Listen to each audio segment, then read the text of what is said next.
Good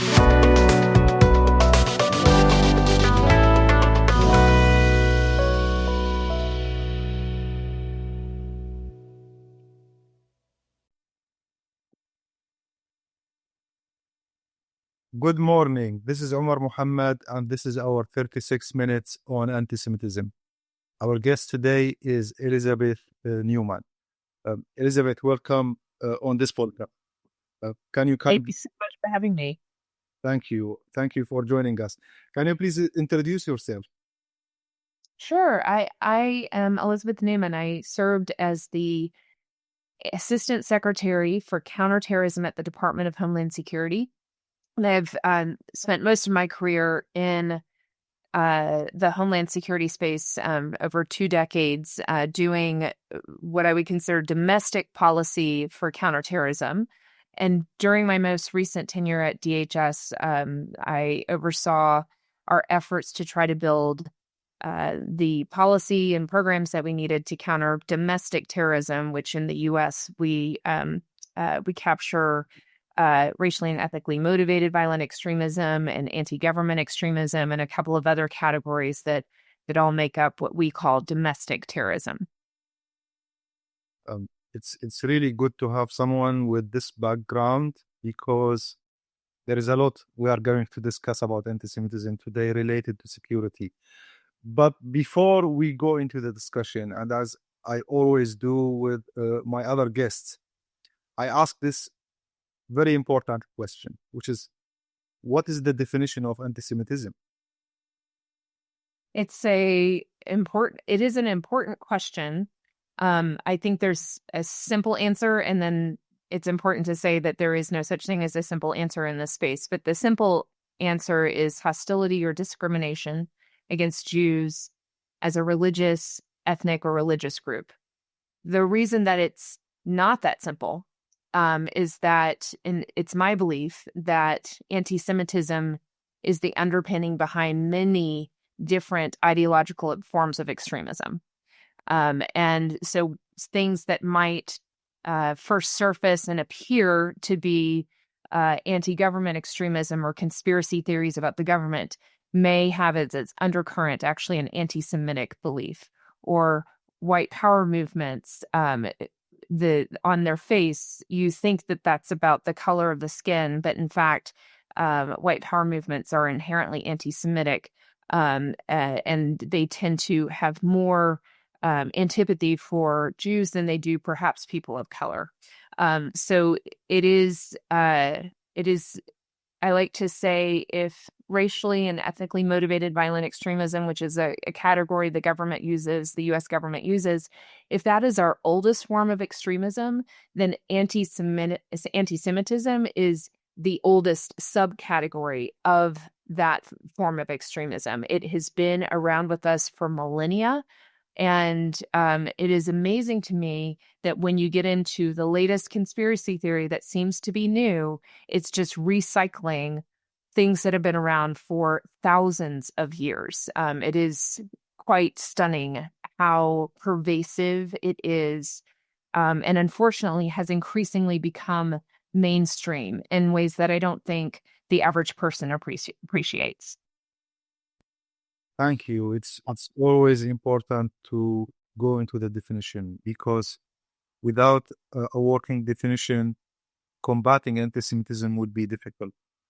But looking into what's happening around the world, but also looking at the United States, what is the current state of anti-Semitism in a very concerning space, and that is campus?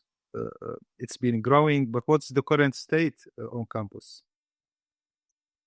I think the events of the last 6 months, going back to October 7th, and the responses on campus have been very concerning. And I want to touch on that, but I think it's important for us to go back even further.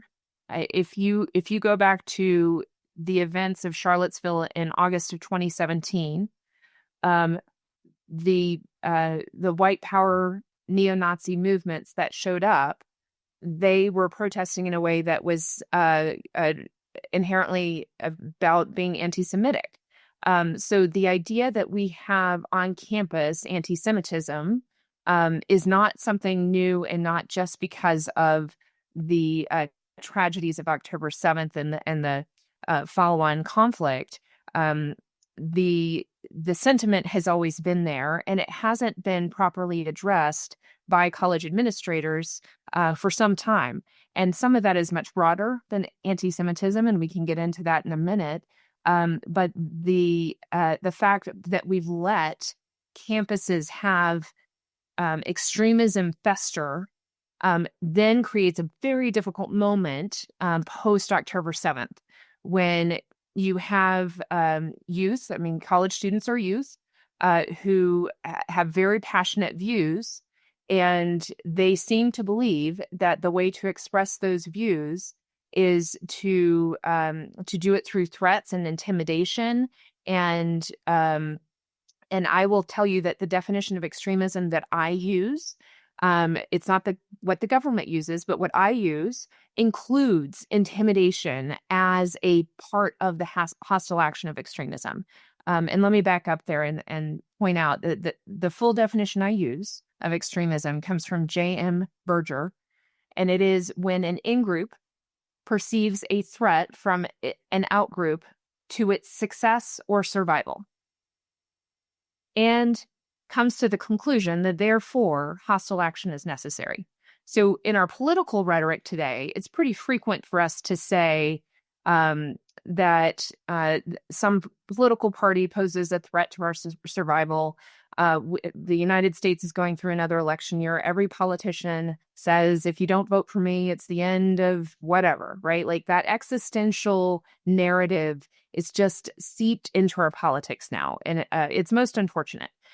But that alone is not extremism. It's when we take that next step and say the answer to that is not just go vote, but to take action to intimidate the other, or to take action to commit acts of violence to the other.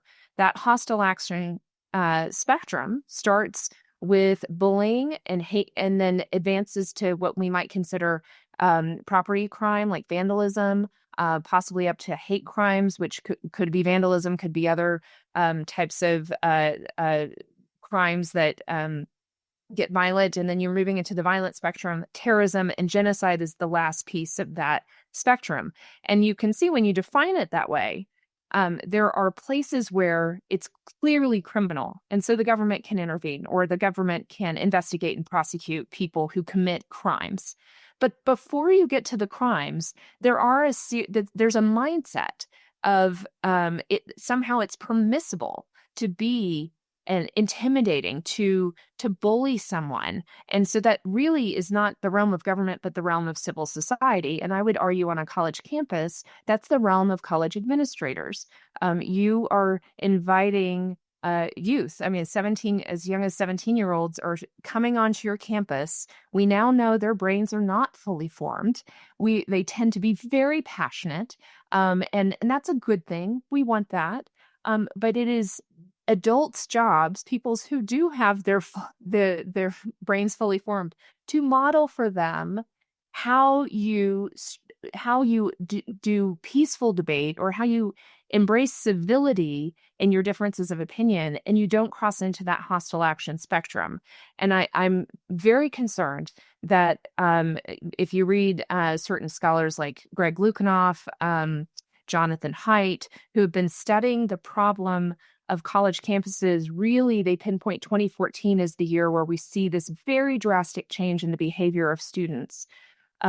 That because college administrators had not effectively dealt with it, we are now in a very difficult position because we've, for 10 years, created a permission structure that it is okay to harass, it's okay to bully, it's okay to cancel people because they have different views than you.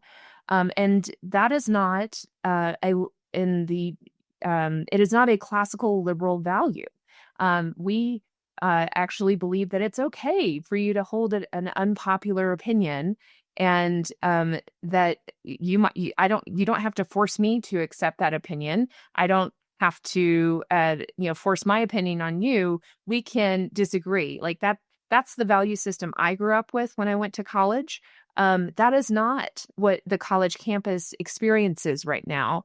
And this is not just my opinion. These are there are people that have been doing studies of what has changed. What has it changed in that college campus environment in the last 10 years? And a number of scholars are sounding the alarm that we are raising a generation who do not adhere to those classical liberal values, and they're increasingly illiberal in their approach to their causes. And that is how we end up in a space post October 7th, where in a passion, I'm going to give the benefit of the doubt, in a passion for the Palestinian people, they cross a line pretty significantly in a number of examples, to be threatening and hostile towards Jews, not just the Jews they perceive in Israel, but the Jews on the campus themselves. And that is unacceptable. It is un-American and needed to be dealt with swiftly.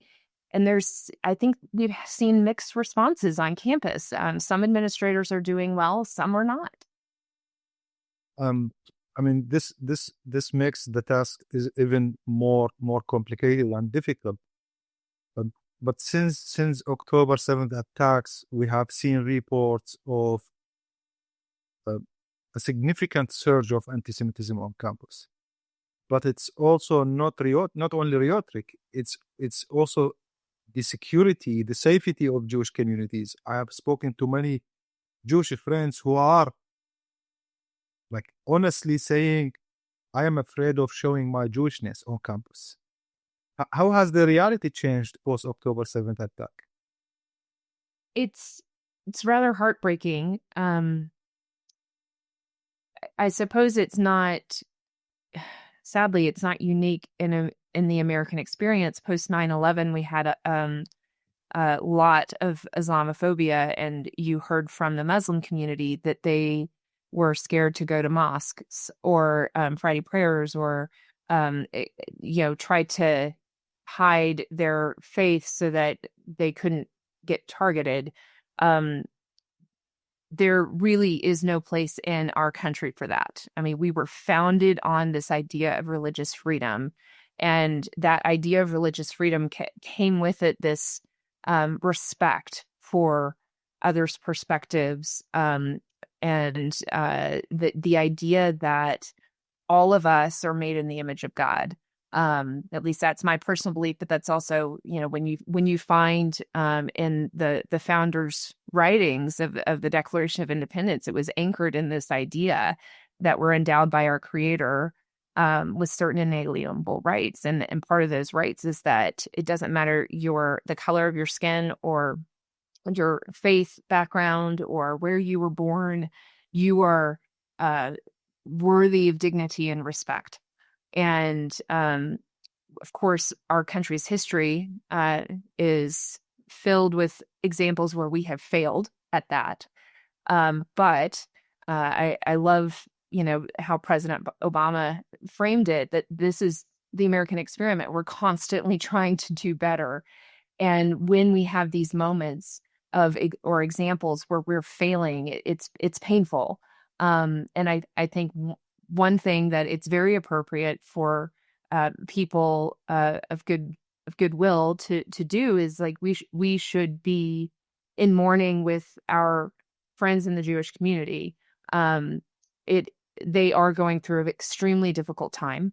I work for a company, Moonshot, that works in the online harm space, and right after October 7th, we saw a 425% increase in anti-Semitic hate online. Anti-Semitic hate has always been our top category. So to see a 425% increase in a matter of days is quite significant. And while it has come down a bit, it has stayed like at astronomical highs. So it is not better. It's not back to where we were in September. It is still significantly higher than where we were in the summer. And I think the other thing to put this into context for people to understand what our Jewish friends are dealing with, back in the spring of last year, when a lot of data gets released on hate crimes and incidents of the previous year, the ADL was reporting that this was a water, like 2022 was a watermark year. It was the highest. There were the highest number of anti-Semitic incidents in the United States since they started tracking in 1979. So we were already at high levels, elevated levels. There were already a number of security concerns for the Jewish community, and October 7th just, set it on fire, if you will. It was explosive in terms of the threat concerns. And it might be worth saying that people harassing, people posting horrible things online, it's very disturbing, and it does affect the Jewish communities. I mean, if you're the target of that hate, it has a real psychological impact on you. And we have a number of studies to back that up. But it is maybe a little easy for you to be like, oh, it's just online. Oh, it's just words. They don't actually hurt you. Oh, you don't really need to change your behavior. Well, here's the deal. We actually have a number of studies now, including stuff that my company has done, Moonshot, that indicate that when you see surges of violent rhetoric online, you also see surges in offline hate crimes, so actual forms of violence. So there isn't a disconnect here. When we see increased hateful rhetoric, it results in people going out and committing hate crimes and committing acts of violence and people dying. So the words we say matter. Even if the person saying them has no intent to go out and commit violence, they are contributing to a milieu that does inspire others to go commit acts of violence. So that dynamic in a society that values free speech, there is tension there, right? Because we can't police people's words. But part of that tension in our country, the founders thought that we would have people of goodwill, that people would self-regulate, that people would recognize the importance of civility. So yes, you do have the right to say whatever you want. Certain limitations that the Supreme Court has allowed, but generally speaking, we can say whatever we want. But is it good? Is it helpful? Is it creating flourishing community? And if the answers to those are no, then we need to not be doing them. And I think it's a burden on all of us within our communities to be educating the younger generations that while you do have that right, you've been given this tremendous privilege to live in the United States. And part of the burden of that privilege is using those values, those freedoms for good, not for ill. And we seem to have missed that on college campuses. There seems to be this inability to come alongside the younger generation and be like, hey, this isn't how we hash out our differences of opinion. So I think there's two takeaways here. One, I really hope that this moment forces college administrators to take a hard look at how we have failed the younger generation and what we can do to better mentor and model for them how you do healthy debate, how you express your viewpoints, what you do when you are frustrated, how you can handle that grievance without it turning into a form of extremism. But also, I hope that those of us of goodwill recognize that the challenge that our current moment is posing to our Jewish community and come alongside our brothers and sisters and fellow Americans and ask how we can support them, ask how we can care for them. It is a very difficult time for them. I've heard from a number of friends, it is scary to send your kid to school. It is scary to celebrate any of the Jewish holidays because you're fearful of being targeted. And it is a noticeably different experience for them right now than it has been in the decades prior. It's a terrifying situation, to be honest. It's not It's not just in the United States. Here in Europe, we're also looking at the situation. Just recently at Sciences Po University, there was a pro-Hamas protest, and a Jewish student was banned from entering, telling her you are a Zionist. But the question always comes to, what did the administration do? What are the administrations of different universities are doing to tackle this issue? There was the hearing of the administrators of the three big universities. I mean, everyone watched that. They had a struggle acknowledging the existence of anti-Semitism on their campuses. So how do you evaluate the response, the current response to this problem? I think most have failed. I think that was evidenced by that hearing in particular, where I I can appreciate from a human perspective. I have empathy that they, anytime you walk into a congressional hearing, you know you're going to get gotcha questions from certain congressmen or women, and that you're trying to you're not trying to play into their hand. And so you can sometimes overthink it and not just say the simple answer, but it also is just evidence of how myopic academia has become, that uh, they're divorced from the average American is maybe the better way to put it. Like the average American does not think like a group of 17 to 21-year-olds who are very passionate about the Palestinian cause.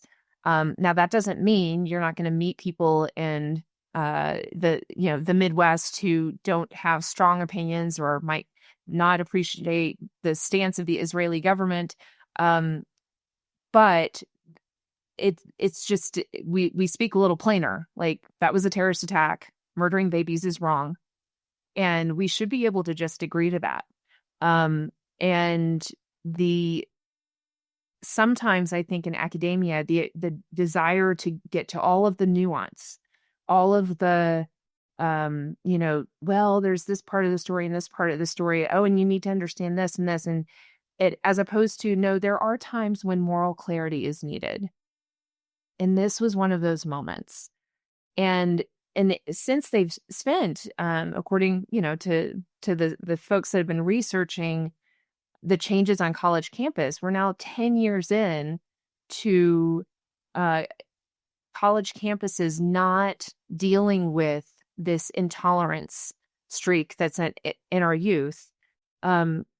It has kind of created this, like, I think a groupthink phenomenon, an echo chamber of their own, where their students are saying this. They're like, maybe I don't fully agree, but like, okay, I get where you're coming from, and they just start to think that that's the norm, and then the rest of us are not participating that. And then where we see it is, the college student graduates and comes into our workplace, and they start saying things, and you're like, yeah, that's just not how the world works. And I don't know that is going to drastically change the experience once they move into the working world and interact with normal people, but it's certainly not preparing that generation to be a healthy, functioning adult moving into the working world and contributing to our communities. So, like, in several ways, they're failing. The administrations of these colleges are failing the students that are coming in, and they're also failing the broader community, because they're producing adults who are not capable of functioning in a world where two things can be true. You can both be utterly devastated by what happened on October 7th to the Jewish people, and also very concerned for the people in Gaza who are starving right now. Like, that, those aren't mutually exclusive. But the mentality of the younger generation has become such that you have to pick a side, and you have to be pure in taking that side. And the default lens through which many people are viewing it, especially in college campuses, is a lens of, Western power is bad. Colonialism is the lens through which we should view all of this, and therefore, it somehow is justified. What Hamas did on October 7th is justified. And I'm oversimplifying what is definitely a complex issue, but that also is what's happening with our youth. You have a 17-year-old who knows, a millimeter of history. They by definition cannot be experts. And instead of bringing them into school to say, like, be curious, learn about these complexities, learn about the different attempts to try to resolve some of the differences. Our college campuses were supposed to be the place where we're curious and we go to learn from experts and people who are have really grappled with things over decades, like way longer than you have been born. And instead, it's kind of inverted, and now they're focusing on the students' perspectives, and you hear stories that the professors are concerned if they insert a viewpoint or challenge a student's viewpoint. Like, there are stories or examples where the students stand up and harass the college professor, or the students protest the college professor and get them canceled, meaning fired, because they offer a viewpoint that historically in academia, it was supposed to be the place for us to have challenging views. It was supposed to be the place where we grapple with different perspectives. And that's not being allowed right now. And until we fix that, it's not just a problem for what's happening on college campus. It's that we're actually training an entire generation to not be able to hear other perspectives, and to think that the way you operate in life is that there's some sort of binary, that you're either all good or all evil. And that's I don't think that that's what the human experience proves. I think it's actually rather dangerous to think that you are purely good, and that if anybody disagrees with you, you're wrong, because that's how we end up with people who become authoritarian in nature, because they think they're purely good and everybody else that disagrees with them is wrong, right? Like, you actually need to embrace the idea that we don't have all the answers, that we're not perfect in how we think through things, but you need that curiosity to grow, and you need that humility to grow. And I don't know that we're helping our students and the coming generations by allowing them to stay in this space that they've adopted. Is that all administrators' fault? No. Like, there are multiple reasons behind why we have this generation that is adopting increasingly intolerant and illiberal value systems. But it is all of our concern that this is not producing healthy adults, and we need to figure out what we do to better produce, healthy, productive members of society that are actually interested in, continuing the American experiment, which by definition includes people with lots of different viewpoints that don't agree with you. True, that's true. It's also a matter of more need for education. In fact, there are only 96 programs on anti-Semitism nationwide in the United States. So there is a need for more. In 3 minutes, because after that I'd also like to talk about your book. In 3 minutes, what should the administrations do more to foster the Jewish life on campus? Yes, I think it's really important that there's a strong stance of protecting Jewish students, and both being very explicit in guidance to students of this is what is acceptable behavior and this is what is not. This is expressing a viewpoint, and this is being hostile, threatening, and intimidating.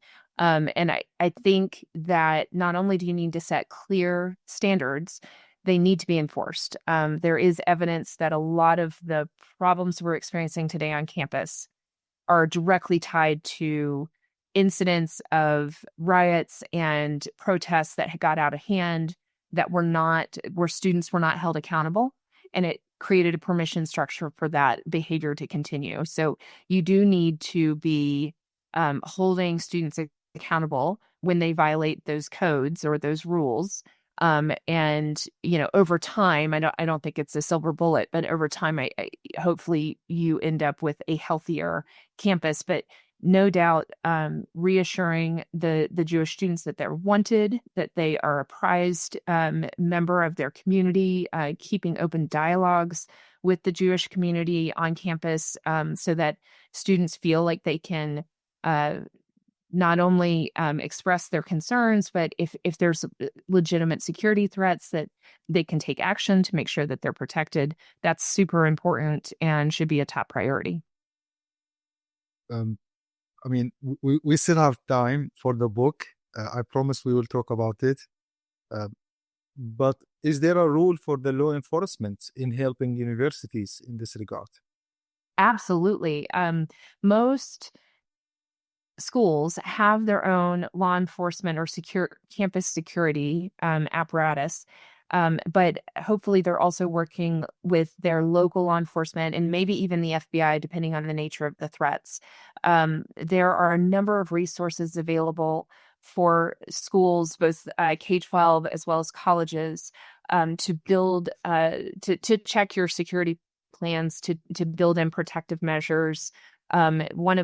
It's not specific to a school, but for one of the anecdotes that sadly is fairly powerful.